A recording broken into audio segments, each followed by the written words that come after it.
목요일 아침 글로벌 마켓나우의 김희욱입니다. 오늘 새벽에 제닛 옐런 연준 의장의 의회 증언이 있었습니다.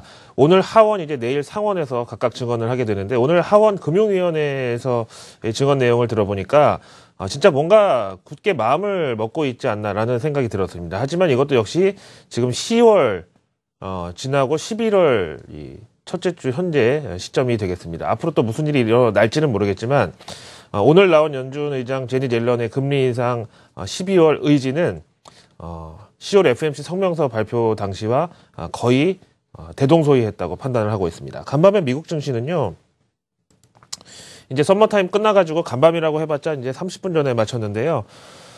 제닛 옐런 연준 의장의 하원 증언이 있었던 그 시점에 바로 12월 금리 인상 가능성에 한번 다시 강조가 되면서 시장이 일시적으로 급락했다가 다시 회복되면서 나스닥 지수는 장중 한때 플러스권으로 상승 반전도 했지만 결국은 장 후반 들어서 다시 힘이 빠지면서 3대 지수 모두 하락권에서 마감을 했고요.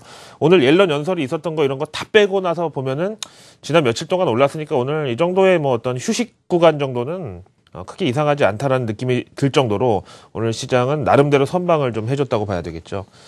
자, 거두절미하고 제닛 옐런 연준 의장의 의회 증언에서 어떤 얘기가 나왔는지 좀 한번 살펴보겠습니다. 사실은 이 자리에서는 연준의 통화 정책이나 이런 금리 인상 스케줄을 말하는 자리는 사실 아니었습니다. 우리나라 국회 정무위나 아니면 재경위 이런 데서 이제 당연히 한국은행장 불러다가 물어볼 때도 있고 하는데, 이번 하원 의회 증언의 쟁점은 이 프랭닷 법안하고 미국 이제 금융 규제안에 대해서 연준의 어떤 이 시각은 어떤지, 앞으로 이제 실천의 의지는 얼마나 있는지, 이런 거에 이제 초점이 맞춰져 있었거든요.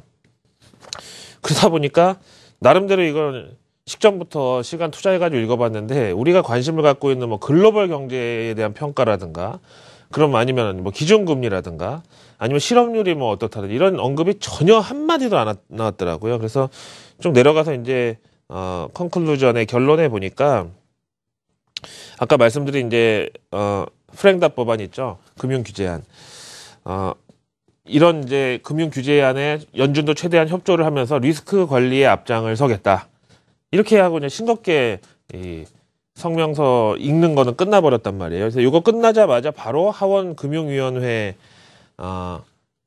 의원들 간의 어떤 질의응답 시간이 있었는데, 여기서 이제 결국은 하원 금융위원들과의 어떤 질의응답 시간에 도저히 이걸 피해갈 수가 없죠. 당연히 지금 오늘 의원들도 좀 별로가 나왔을 거 아니겠어요?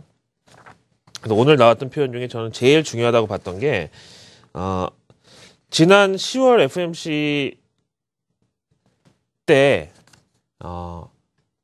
넥스트 미팅이라고 아예 딱 지목하면서 12월 금리 인상을 검토하겠다고 얘기했잖아요. 그러면 그 10월 FOMC가 끝나고 지금 한 열흘 정도 지났단 말이에요. 근데 그 뒤로 나온 경제 지표들은 다 시원치가 않았어요.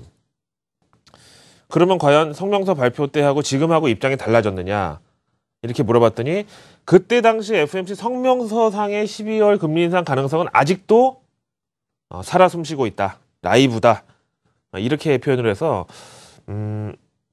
그냥 연준 의장 입장에서 사실은 이 외교관도 그렇지만 유감 표명이냐 사과냐 아니면 관심을 갖고 있다고는 이 단어 하나하나가 굉장히 좀 큰 의미를, 행간의 의미를 갖는다는 점에서 연준 의장이 할 수 있는 12월 금리 인상 가능성에 대한 어떤 확신 중에서 제일 센 워딩이 아니었나, 저렇게 라이브라고 표현한 게 있잖아요. 그렇게 보고 있고, 지난 FOMC 성명서에서도 사실 넥스트 미팅이라고 딱 찍어서 얘기한 게 좀 이례적이라고 했었는데, 그거하고 거의 이제 일맥상통하는 강도로 저렇게 라이브라는 표현을 쓴 것이 글로벌 기축통화국인 미국의 중앙은행인 연방준비제도 이사회의 의장이 금리 인상 가능성에 대한 질문에서 답할 수 있는 표현 중에서는 상당히 최상위 정도의 강도의 그런 워딩이었다라고 저는 생각하고요. 단, 조건이 있죠. 이제 12월 15일, 16일이 FOMC거든요. 지금으로 따지면 이제 한 달하고도 한 열흘 정도 남은 셈인데, 경제 지표하고 전망이 앞으로도 완벽하게 연준의 조건을 충족할 경우에 그렇다. 여기서는 연준의 지금 조건이 인플레이션 뭐 장기지만 2%고 실업률은 5.0에서 5.1이고 좀 이렇게 돼 있는 상황이기 때문에 큰 이변이 없는 이상은 인플레이션은 또 미달을 할 게 분명하고요. 대신에 실업률이 당장 내일 모레 발표될 고용보고서에서 5.0 올해 목표치 하단 내지는 올해 목표치 하단을 깨고 4.9까지 떨어지면 그때는 또 한 번 연준 금리 인상 가능성이 힘을 받을 수 있지 않나 이런 생각을 하게 됐습니다. 대신에 병을 주고 약을 준 건 뭐냐면은 지금 장기간 제로 금리로 누워 있었는데 갑자기 이게 뛰라고 하면은 이게 다리가 움직이겠느냐 해가지고 일단은 걸음마부터 시작을 한다. 베이비 스텝으로 간다라는 표현을 하죠. 그래서 점진적인 인상을 하겠다는 걸 언지를 줬고요. 그러다가 이제 한 하원 금융임원이 그러면 이렇게 금리 인상에 대한 의지를 갖고 있는 게 오늘 확인이 됐는데 만약에 이러다가 미국 경제가 더블 딥으로 다시 꼬꾸라지면은 그때는 제로 금리로 금리를 더 내릴 의사가 있느냐라고 했더니 그건 아니다. 지금으로 봐서는 재둔화 가능성도 마이너스 금리의 필요성도 전혀 느끼지 못하고 있다. 이렇게 아예 추가 양적 완화 여부에 대해서는 아예 차단을 해버렸습니다. 결국은 이제 외신에서도요, 12월 금리 인상에 대해서 진짜 뭔가 마음을 먹었나 보다. 저렇게까지 얘기하는 걸 보니까 넥스트 미팅하고 열흘 뒤에 바로 12월 금리 인상 가능성을 라이브라고 표현한 연준 의장의 어떤 워딩이 뭔가 강력한 의지를 표명했다라고 보고 있고요. 그 다음에 오늘 이제 하원 금융위원들과의 어떤 질의응답이었다 보니까 정치적으로도 전 좀 황당한 소리를 했다는 건데 뭐 우리나라도 그렇지만 정치인들이 자기들 딴에는 뭐 위트라고 농담하는 게 유권자들이나 시청자들의 좀 불쾌감을 자아낼 때가 있잖아요. 그래서 좀 약간 이제 월가도 있는데 캘리포니아 출신 민주당 하원의원 셔먼이라는 사람이 이제 뭐 옛날에 미국 국방장관이 미국을 이기고 싶으면 신을 먼저 이기고 와라 뭐 이제 이렇게까지 얘기한 적이 있는데 여기서 갓을 좋아하는데 일단 신의 뜻은 적어도 이번 가을은 아니지 않느냐. 그렇다면 만약에 신이 봄에 금리 인상을 계획하고 있다면 당신들은 한 5월까지는 미뤄야 그래야 좀 보신주의의 완성 아니겠네. 이렇게 얘기해서 지금 연준이 자신들의 어떤 독립성에 대해서도 상당히 좀 신경을 쓰고 있는데 그렇다고 지금 저렇게 의회고 시장이고 나라 밖에 중국이고 뭐 월가의 골드만삭스 등등 해가지고 하도 금리 인상에 좀 개입을 하려는 사람들이 많다 보니까 당신들도 골아프겠다. 그런데 그런 상황에서 최대한 보신주의로 가려면 늦으면 늦을수록 좋은 거 아니겠느냐. 이렇게 얘기를 해가지고 본인만 웃고 다른 사람들은 다 짜증을 냈던 그런 오늘 상황을 언급하고 있습니다. 그 다음에 뉴욕타임즈에서는요. 아무래도 12월 금리 인상 확률은 오늘 레벨업이 됐다. 이렇게 보고 있습니다. 자, 그 다음에 블룸버그에서는 역시 이제 친시장적인 어떤 리액션에 대해서 집중했는데 오늘 옐런의 발언에 대해서 주식하고 채권 그리고 달러는 각각 다른 방향을 가리켰다는 거에 대해서 도대체 어떤 거의 반응이 우리한테 중요하냐 이런 질문을 던져주고 있고요. 그러면 뉴욕타임즈에서 지적한 대로 금리 인상 가능성이 얼마나 달라졌는지 보면은 일단 12월 같은 경우에는요. 지난 FOMC 성명서 발표 직후에 50으로 올라갔다가 그 뒤로 나오는 경제지표가 제조업이나 뭐 여러 가지 다 부진하게 나오니까 다시 FOMC 성명서 12월 금리 인상 가능성이 그렇게 뜻대로 되진 않을 것 같다 해가지고 47%로 떨어졌다가 바로 오늘 60%까지 장중에 올라갔다가 지금 뭐 마감 후에선 약간 뭐 달라졌는데요. 어쨌든 저렇게 흐름이 나왔고요. 그 다음에 3월 금리 인상 같은 경우에는 지금 만약에 12월에 못하면 내년 3월이 가장 가능성이 큰 시기거든요. FOMC 성명서에서 12월 금리 인상 가능성이 있다고 했을 때는 3월 금리 인상 가능성이 71%를 기록했다가 또 역시 최근에 지표가 좀 안 좋아지면서 69%로 하락을 했다가 다시 오늘 78%로 제넷 옐런 연준 의장의 의회 증언 직후에 슈팅을 했습니다. 앞에서 보신 대로 주식, 채권, 그리고 달러의 반응이 각각 달랐다고 하니까 보겠는데요. 오늘 미국 국채 10년물 금리 같은 경우에는 옐런 연준 의장의 연설과 질의응답이 있었던 앞에서 보셨던 12월 금리 인상 가능성은 그야말로 살아 숨쉬고 있다. 아직 폐기되거나 뭐 심지어는 좀 워딩을 약하게 해가지고 that works 아직도 작용하고 있다. 뭐 이런 게 아니라 그냥 라이브라고 갖다 때려버린 거에 대해서 이렇게 미 국채 금리가 급등을 하면서 미국 국채 시장에서 주포로 활약하는 연준이 시장에서 갑자기 빠질 경우에 대비한다. 이런 차원으로 봤고요. 달러 인덱스도 역시 오늘 앞에서 보신 라이브라는 이 단어에 고무돼가지고 98선까지 슈팅을 했다가 약간 상승분을 반납했는데 지금 97.9까지 가 있는 상황입니다. 그 다음에 공포지수는요. 이제 변동성에 해지하는 지수로 알려져 있는데 최근에 이제 너무 많이 떨어져 있다가 오늘 같은 날 상승하기 좋은 날이죠. 6.67% 강세를 나타냈습니다. 오늘 다우지수 하루 동안의 그래프 준비될까요? 앞에서 말씀드린 대로 FMC 12월 금리 인상 가능성은 우리가 처음 보는 얘기는 아니었는데 옐런이 여기다 느낌표를 하나 찍어줬단 말이에요. 그래서 좀 보시다시피 12월 금리 인상 파스빌리티가 라이브하다고 발표하자마자 툭 떨어지면서 저 미드 구간에서 장중 최저점을 기록했다가 그래도 나름대로 V자 반등 기록했다가 조금 처지긴 했지만 어쨌든 더블 바람을 찍고 그래도 낙폭을 좀 줄이면서 마감이 됐다는 거죠.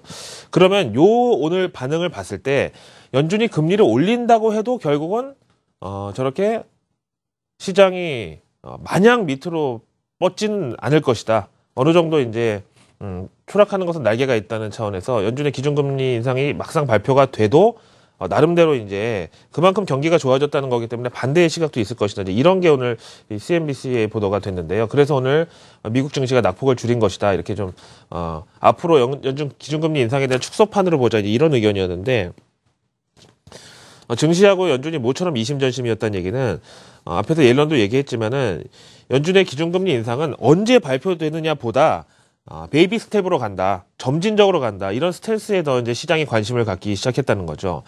만약에 12월에 금리 인상이 나왔는데 점진적으로 가면은 결국은 시장 입장에서는 나름대로 이제 안도랠리를 마련해서 즐길 수가 있겠고 예를 들어서 앞에서 그 민주당 캘리포니아 출신 의원이 얘기한 대로 이런저런 잡음이 싫으면 내년 5월까지 미뤄라고 해서 만약에 5월에 금리 인상을 했는데 그 뒤로 급진적으로 금리를 올려버리면 결국은 또 시장에서는 시간을 벌었던 만큼 상승분을 다 반납할 수도 있단 말이죠.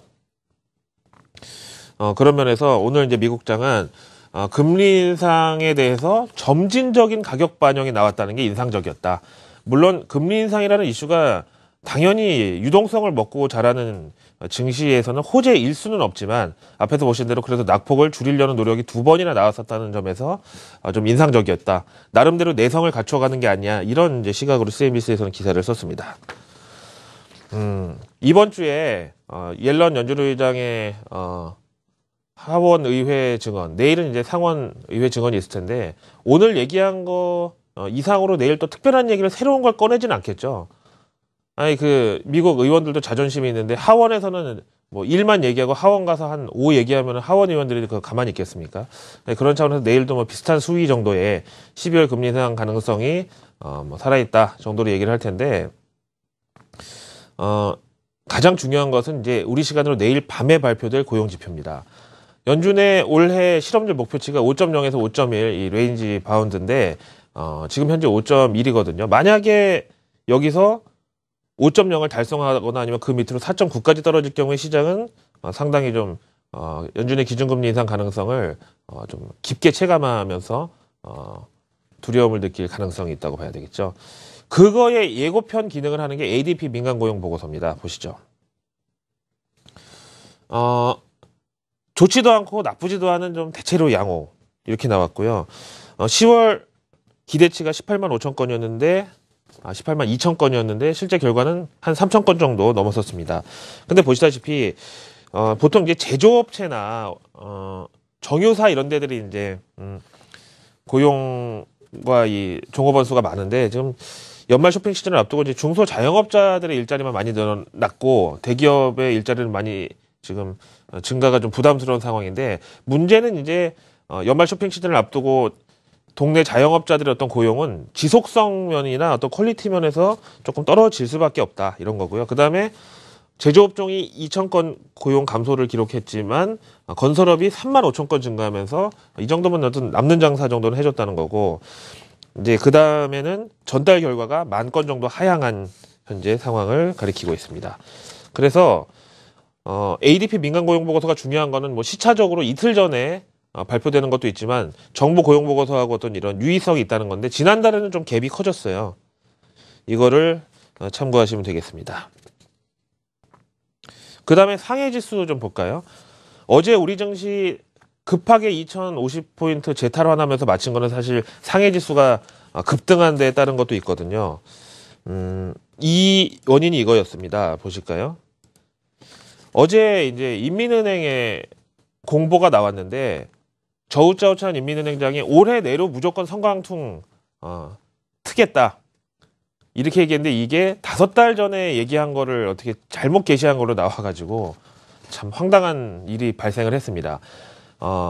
신문들, 일간지들은 다 이렇게 썼거든요. 오늘 아침에 도대체 그 사람들은 어떻게, 우리도 뭐 김치국부터 마신다는 얘기가 있지만 이런 설레발을 서양에서도 이렇게 보나 봐요. 이 큰 거를 먼저 마셔버렸죠. 근데 어쨌든 홍콩 거래소에서는 간밤에 이제 공시를 통해 가지고 거래량 급등은 어제 나왔던 이 성강통 올해 내로 시행한다는 어떤 이 미디어의 리포트 때문이었다라고 자기들은 본다.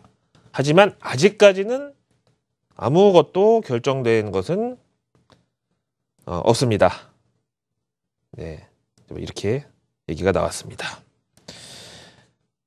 그 다음에 이제 또 하나의 악재는 이겁니다. 뭐 당장이라도 발표를 할 것처럼 얘기했던 IMF의 위안화 SDR 편입에 대해서 이달 하순으로 미뤄졌다는 건데, 근데 이제 이게 뭐 우리나라 이제 국내 증권사들도 그렇고 막 갑자기 막 SDR 편입 기대감, 뭐 국내 수혜 뭐 이렇게 얘기를 막 쓰고 있는 게 유행처럼 번져버렸는데, 시행을 하면은 내년 9월에 이제 결정이 돼서 시행이 되는 건데, 과연 그럼 언제 발표할 것인가, 비공개로 놔둘 수도 있거든요. 이런 걸 이제 참고하시면 되겠습니다. 마지막으로 MSCI 한국지수 보시죠. 54선이 코스피 2030포인트에 매칭된다고 했고, 어제 달성했던 56선이 코스피 2050포인트라고 봤을 때는 오늘은 좀 약간 물러설 것으로 보는 게 맞겠습니다. 목요일 아침 글로벌 마켓나우의 저는 김희욱이었습니다. 고맙습니다.